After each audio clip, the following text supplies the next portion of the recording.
Ֆրանսիայի ամենամեծ նվերը համաշխարհային քաղաքակրթությանը այն եղավ, որ բերեց մտքի գեղարվեստականությունը։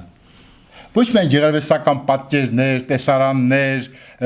հուզումնալից խոստովանություններ, այլ մտքի գեղարվեստականությունը միտքը այրում է, միտքը վեհացնում է, միտքը բարձրացնում է, եւ դու հանկարծ հասկանում ես, որ դու հայտնվել ես մտքի գեղարվեստական իշխանության ներքո։ Սա հենց այդ հարցի պատասխանն է։ Գրականություն է, ասում եմ ես։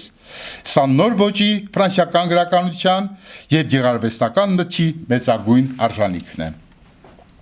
Ձեր բարեկամներ, նաև ուզում եմ ես տեղեկացնել, որ այս հրաշքը հնարավոր դարձավ մի շատ սքանչելի բարեկամության շնորհիվ, խոսքը Ֆրանսիայի ժամանակակից գրականության այս հատորի մասին է, Վիոլա ջուր ընկերությունը,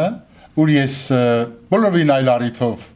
գործեր ունեի, ու հանկարծ նկատեցի, որ բոլոր բաժիններում անսահման հոգատարությամբ էր վերաբերվում։ Ես ապշել էի, նույնիսկ ասենք ինչ ճանաչում էի, ինչ որ հարցով, որ բաժին է գնանք, ինչ անենք, ու տեսա, որ մի առանձնահատուկ ընկերության մեջ եմ ես գտնվում։ Վիոլա ջուր ընկերությունը, գիտեք, շատ հոգսերի մեջ, դժվարությունների մեջ, բայց իմ մեջ առաջացավ մի զարմանալի